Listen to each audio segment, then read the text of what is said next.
তুমি একটা কবিতা পড়ো তো দেখি। হ্যাঁ, একটি কবিতা পড়ছি আমার কাব্যগ্রন্থ থেকে। কবিতাটির নাম কবি মরে গেলে। কবি মরে গেলে ক্ষতি হয় কার কতটুকু, এ শহর বেঁকে চলে ধস্ত ট্রাম পথে। আনন্দের পায়ে এসে পড়ে জীবন্তের ঝুলন্ত লাশ, দুঃখ খায় খুদকুড়ো চুপচাপ বসে এক পাশে। কবি মরে গেলে কার কি এলো গেল, টার্মিনাসে জড়ো হয় একে একে সব কটি বাস। ছেড়ে যাবে একটু পরেই যে যার মতো সিকি দামে। প্রেম করবে যুবক যুবতী জানলার পাশে দাঁড়িয়ে বা বসে। যুবতীকে ছুতে গেলে কেউ যুবকটি উদ্ধত হবে, ক্ষমা পাবে না কেউ কারণ কবির মৃত্যুদিন। ভিখারি ভিক্ষা চাইবে একই নিরুত্তাপ জ্বরে, স্টিয়ারিং এ বসে থেকে আমাদেরও বেড়ে যাবে অনন্তের দিন। কবি মরে গেলে জাগবে না কেউ ঘুম থেকে, টাইম কলের জল বয়ে যাবে ফুটপাত দিয়ে। গণতন্ত্রের পোস্টার হাতে উৎসর্গ হবে রঙিন জনতা, ধ্যানে বসবে না কেউ। কাপড় মেলার তারে নির্বিকার বসে থাকা পাখিটিও উড়ে যাবে। সন্ধ্যায় ব্ল্যাক হবে বায়োস্কোপের পাতা, সেজে গুজে দাঁড়াবে এসে শহরের নিষিদ্ধ দেবী। তর্পণ হবে এ অতির বিশুদ্ধ লাস্য যত, কাস্টমার জুটে যাবে যে যেমন দাঁড়াবে। কবি মরে গেলে কেউ কেউ চিঠি লেখা ছেড়ে এসে দাঁড়াবে মঞ্চে মাইক্রোফোনে। স্মৃতিসভা হবে কিছু এদল উদল মিলে, বোতল উৎসর্গ হবে মহামান্য মৃত্যুর নামে। কবিকে মনে রাখবে কেউ কবিতা না জেনেও, যে জেনেছে মনে তার পড়বেই বেশ কটি ছুঁয়ে যাওয়া লাইন। শব্দেরা তাড়িত করবে মগজের অবিনশ্বর ঘুমে, ঘুমের ভেতর তাও জেগে থাকে কেবল কবিরাই। কবি তো নিমিত্ত মাত্র, মরে গেলে ক্ষতি হয় কার? ক্ষতি হয় সে শিশুর যে জন্মেছে এই মাত্র আজ। পৃথিবীকে বাসযোগ্য করার অঙ্গীকার ছিল যে কবির, সে মানুষ চলে গেলে ক্ষতি হয় শুধু মানুষের দেবতার। তো এই যে ভাবনাটা যে আমরা তো কবিতাকে এত মানে একটা উচ্চ আসনে বসাই আমাদের জীবনে, কবিকে এবং কবিতাকে আমরা অলংকৃত করি, তাকে একটা সর্বোচ্চ আসন দেওয়ার চেষ্টা করি, কিন্তু বাস্তবে আমাদের জীবনে কবিতা বা কবির প্রাসঙ্গিকতা কতখানি, এই বিষয়টা আমাকে ভাবায় আর কি। না, আসলে ব্যাপার হচ্ছে তোমার কবিতাটা পড়ছিলাম, শুনছিলাম, অসাধারণ কবিতা। তো কবিতাটা শুনতে শুনতে মাথার মধ্যে অনেক রকম ভাবনা আসছিল। তার মধ্যে প্রথম এবং বারবার যেটা আসছিল যে কবি কি আদৌ মরে? কবি তো মরে না, কবির মৃত্যু নেই। আবার কবি এমনই এক মানুষ যাকে বোধহয় রোজই মরতে হয়, মরার আগেও তাকে অনেকবার মরতে হয়, আর মৃত্যুর পরেও হয়তো সে বহুদিন বেঁচে থাকে বা চিরকাল থাকে। তো ফলে কবির মৃত্যু বড় বড় গভীর প্রশ্ন। আসলে কবিতার মৃত্যু নেই আমার মনে হয়, কারণ কবিতা তো শুধুই লিখিত কবিতা নয়, কবিতা হচ্ছে একটা সৌন্দর্য তত্ত্ব। এই বিশ্ব ব্রহ্মাণ্ডের মধ্যে যে লুকিয়ে থাকার রহস্য, কেউ কেউ সেটা কোনো কোনো মুহূর্তে খুঁজে পায়, সেটাকে অনুবাদ করে, সেই অনুদিত যে রূপ সেটাকে আমরা কবিতা বলি। কাজে কবি থাকুক না থাকুক, তার লিখিত যে কবিতা তা থাকুক বা না থাকুক, এই ব্রহ্মাণ্ডের মধ্যে যে কাব্য রূপ, ব্রহ্মাণ্ডের যে কাব্য সত্তা, সেটা তো অমোঘ এবং অনন্ত। তাই জন্য তো রবীন্দ্রনাথ বলছেন, পাখিরে দিয়েছো গান গায় সেই গান, তার বেশি করে না সে গান। দিয়েছো আমার পরে ভার তোমার স্বর্গটি রচিবার। এই স্বর্গ রচনা তো করছে কবি, সে কারণেই তো হয়তো সেই স্বর্গ যদি অমর হয় বা অমর হতে হয়, তাহলে কবিকেও অমর হতেই হবে।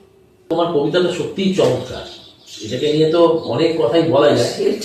ঠিক আছে, অনেক কথাই এটা নিয়ে বলা যায়, কিন্তু কবিতাটার ভেতরে মানে কবিতাটা আমাকে যথেষ্ট টানলো আর কি।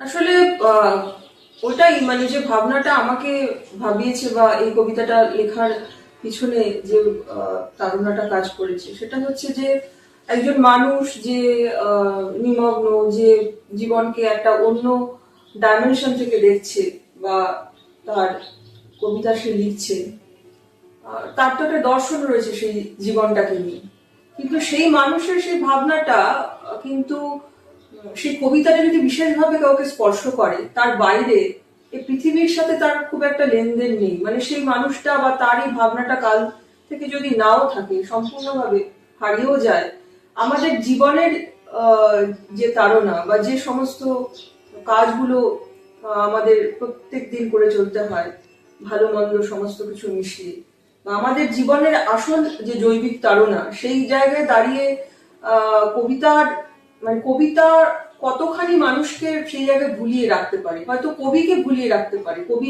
কোনো কোনো সময় তার সেই প্যারালাল ইউনিভার্সের মধ্যে এতখানি নিমগ্ন হয়ে যান যে যেই কারণেই আমি এই প্রশ্নটা আগেও তোমাকে করেছিলাম, যে তার এই বাস্তব জীবনের সাথে তার রিয়েলিটি যে রিয়েল যে জগৎটা, তার কানেকশনটাই হয়তো কোনো কোনো সময় কেটে যায়।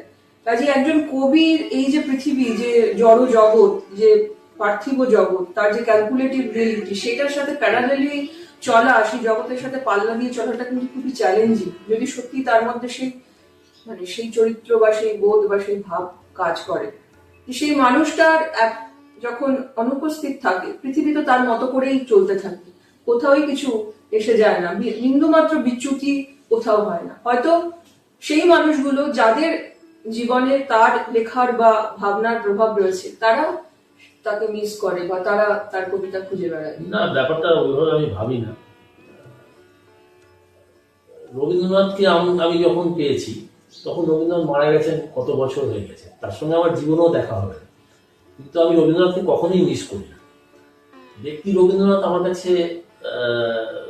আমার কাছে অধরা, আমার তার থেকে ধরতেও চাই বা চাইবো না, কিন্তু তার কবিতা আমার কাছে থেকে গেছে, থেকে যাবে। আমার মতো হাজার হাজার মানুষ আগামী দিনে যারা জন্মাবেন তাদের কাছেও থেকে যাবে। তার কারণ হচ্ছে সত্য।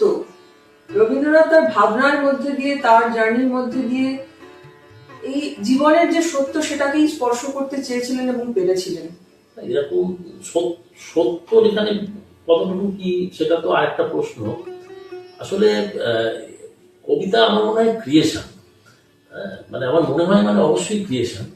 তো যেমন মানে আমার এটা একদমই খুব ব্যক্তিগত ধারণা বা ব্যক্তিগত একটা বিশ্বাস যে শিল্পীরা তো কদর কেন যুগে যুগে এবং দেশে দেশে সর্বত্র শিল্পীরা তো কদর কেন, তার কারণ হচ্ছে যে এই যে পৃথিবীতে যে জগতে আমরা যা দেখছি, আকাশ বাতাস সূর্য নক্ষত্র গাছপালা ফুল, এগুলো সবই ক্রিয়েশন। এগুলো কোনো ইঞ্জিনিয়ার তৈরি করেননি, কোনো কোনো টেস্ট টিউবে হয়নি, কোনো পরীক্ষাগারে এসব প্রস্তুত হয়নি, হওয়া সম্ভব না। নতুন কিছু যদি মানুষ সৃষ্টি করে থাকে সেটা হচ্ছে শিল্প। তো একটা একটা কবিতা, একটা ছবি, একটা গান, একটা সুর, সেটা একটা একটা ফুলের সঙ্গে আমি তাকে তুলনা করতে পারি। একটা একটা একটা কাঞ্চনজঙ্ঘা যে শৃঙ্গ, তার যে সৌন্দর্য, তার পাশে আমি একটা ছবিকে বসাতে পারি, আমি তার পাশে একটা কবিতাকে রাখতে পারি, তার পাশে একটা গানকে রাখতে পারি। মানুষের এই সৃষ্টিটাই সর্বসৃষ্টি আসলে। তো এই কারণে আমার মনে হয় শিল্পের এত দাম, শিল্পীর এত দাম, এবং এটা চিরকাল থেকে যাবে। হ্যাঁ, সেই সেই শিল্পের কাছে পৌঁছতে গেলে মানুষের কিন্তু সাধনা অবশ্যই প্রয়োজন, যেটা আমি সেই আগে বলেছি কখনো, যে ছোটবেলায় যখন গীতাঞ্জলি আমি হাতে পেয়েছি, আমি সেই গীতাঞ্জলির প্রথমে আমি তাকে বুঝতে পারি। তো এটা খুব স্বাভাবিক, কারণ তার জন্য প্রস্তুতি দরকার হয়। যে কোনো ক্লাসিক সে অ্যাকচুয়ালি তার শ্রোতাকে, তার পাঠককে প্রথমে বর্জন করে। আমি অ্যাজ এ পাঠক আমি তাকে কি বর্জন করব? সেই তো আমায় বর্জন করবে।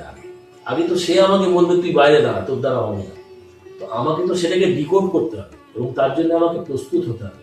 একটা দেয়াল ভাঙতে গেলে যেমন আমার যেমন পেশির শক্তি দরকার, পেশির প্রস্তুতি দরকার, ঠিক সেরকমই ওই শিল্প তার সামনে যে প্রাচীরটা তুলে রাখে, তার ভেতরে সেই অমৃতটাকে আড়াল করার জন্য সেই প্রাচীরটাকে ভাঙতে গেলে তো একটা শক্তি দরকার, এবং সেই শক্তি অনুশীলনের মধ্যে দিয়েই অর্জন করা সম্ভব, এবং তবেই আমরা সেই শিল্পের কাছে গিয়ে পৌঁছতে পারি।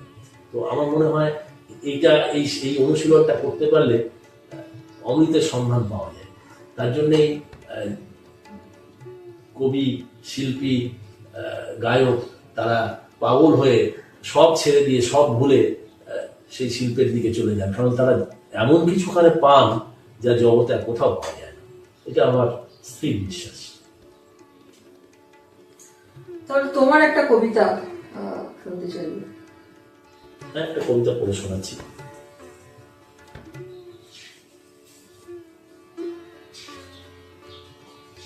কবিতার নাম প্রেম। আমার নির্বাচিত কবিতা এটা আছে, আর ভেসে ওঠা চাঁদ কাব্যগ্রন্থের কবিতা ছিল। প্রেম কবিতা। আবার তবে বৃষ্টি আসুক মনের ভেতর, বুক থেকে মেঘ চুঁইয়ে পড়ুক গভীর জলে, তোমায় আমি ছুঁয়েই আছি সমস্ত দিন, যেমন করে ছুঁই তোমাকে সৃজনকালে। বলয় জুড়ে ঘুমিয়ে আছে রত্নখনি, নিশার বিনার পিতল ব্যথাও ধুলোয় ওড়ে। মিড়গুলোকে ছোঁয়নি কোনোই দুরন্ত ঠোঁট, বাজন রাত্রি জাগছি বৃথাই নদীর ধারে। চূর্ণ চাঁদের গুঁড়োয় তবে চোখ ঢেকে যাক, বিন্দাস খাট ছত্রি খুলে মেলবে ডানা। অমোঘ তোমার নাভির মূলে ডুব দিলে পর, দুধের ফেনায় ভাসবে কেবল সম্ভাবনা। রবীন্দ্রনাথ নিয়ে কথা একবার শুরু হলে সে কথা তো শেষ হবে না। আমাদের প্রথম দিকের এই আজকে আমাদের যে ইউটিউব চ্যানেলের জন্য যেটুকু আমরা কথা বলছি, এটা খুবই প্রথম দিকের আমাদের কথা হচ্ছে। আশা করি এই কথা হতে থাকবে, অনেক কথা আসবে। আজকে সেই ছোটবেলায় আমার পড়া যে সমস্ত কবিতা, তার মধ্যে একটা বুদ্ধদেব বসুর কবিতা একটা আমি পড়ে শোনাই। তো আমার ওই সময় ছোটবেলায় এই কবিতাটা আমার খুব নাড়া দিয়েছিল। কবিতাটার নাম একখানা হাত। আকাশে জমেছে মেঘ, পথ নিরিবিলি, সব চুপ, রাত দুপহর। বাড়িগুলি অন্ধকার, পথের দুধারে ঘুমায় শহর। শরীরে জমেছে ক্লান্তি, দুই চোখে ঘুম, হেঁটে হেঁটে একা ফিরি বাড়ি। এখনই আসিবে বৃষ্টি, তাই জোর করে চলি তাড়াতাড়ি। হঠাৎ পথের বাড়ির নিচের ঘরের জানালায় দেখিলাম লাল নীল ইলেকট্রিকের আলো দেখা যায়। শুধু এই জানালায় আলো জ্বলিতেছে, অন্ধকার শহর নিরালা। কাছে এসে চোখ তুলে যেই তাকালাম, বুঝিল জানালা। নিলাম তাহারি ফাঁকে পলকের তরে একখানা সাদা হাত দেখে, দুইটি কবাট এসে বুঝিল তখনই দুই দিক থেকে। একখানা সাদা হাত, কয়টি আঙুল, আংটির হীরার ঝলক, মণিবন্ধে সরু ঢুলি, লাল নীল আলো, চোখের পলক। আবার দু চোখ ভরে ঘুম জমে এলো, সকল পৃথিবী অন্ধকার। এই কথা না জেনেই মৃত্যু হবে মোর, হাতখানা কার। এসেছি নিজের ঘরে, বৃষ্টিও এসেছে, হাওয়ার চিৎকার যায় শোনা। যার হাত, কাল তার মুখ দেখি যদি, আমি চিনিব না। বিছানায় শুয়ে আছি, ঘুম হারাইছে, না জানি এখন কত রাত। কখনো সে হাত যদি ছুঁই, জানিব না এই সেই হাত। এই কবিতাটার মধ্যে আমি খুব ছোটবেলায় একটা জিনিস বুঝতে পেরেছিলাম, যে একটা কবিতার প্রতিটা লাইনে হয়তো কবিতার নাও থাকতে পারে, প্রতিটা স্তবকে বা অনেকটার মধ্যে হয়তো কবিতার নাও থাকতে পারে। কবিতাটা যে লেখা হয় তার মধ্যে হয়তো কবি কবিতাকে খুঁজতে থাকে, খুঁজতে কোনো একটা সময় বিদ্যুতের ঝলকের মতো কবিতা সে ধরা দেয়। এই কবিতার শেষ যে দুটি পংক্তি, শেষ যে দুটি স্তবক, সেখানে পরিপূর্ণ কবিতা রয়েছে। যে হাত আমি দেখে বাড়ি এসে ঘুমিয়ে পড়লাম, সেই হাতটা আমাকে ঘুমোতে দিচ্ছে না, জাগিয়ে রেখে দিয়েছে। আর আমি ভাবছি কখনো সে হাত যদি ছুঁই, জানিব না এই সেই হাত। আসলে কবিতার সেই মুহূর্তটাকে ছোঁয়ার জন্যেই যে জার্নিটা, সেটাই হচ্ছে সামগ্রিক যে কবিতার যে শরীর, সেটাই আসলে ওই পয়েন্টে পৌঁছানোর জন্যেই কবি আসলে স্ট্রাগল করছেন, তাকে এত কথা বলতে হচ্ছে। আসলে হয়তো তিনি বলতে চাইছেন সেই আলটিমেট কথাটা, যেখানে পৌঁছে তার যে সামগ্রিক যে কাব্য বোধ বা যেটা তিনি ঠিক সেভাবে তো কবি স্পেসিফিক্যালি কিছু বলতে চান না, কিন্তু তার যে ভাবটা যেটা তিনি ব্যক্ত করতে চাইছেন সেটা পরিস্ফুট হয়ে ওঠে। বিদ্যুতের ঝলকের মতো কবিতা হঠাৎ এসে যায়, হয়তো কবিরও অজান্তে। কবির হাতে এই কবিতাটার মধ্যে একটা অদ্ভুত রোম্যান্টিসিজমও আছে। সবই আছে, কিন্তু শেষ অব্দি কবিতাও আছে। আজ এই অবধি থাক।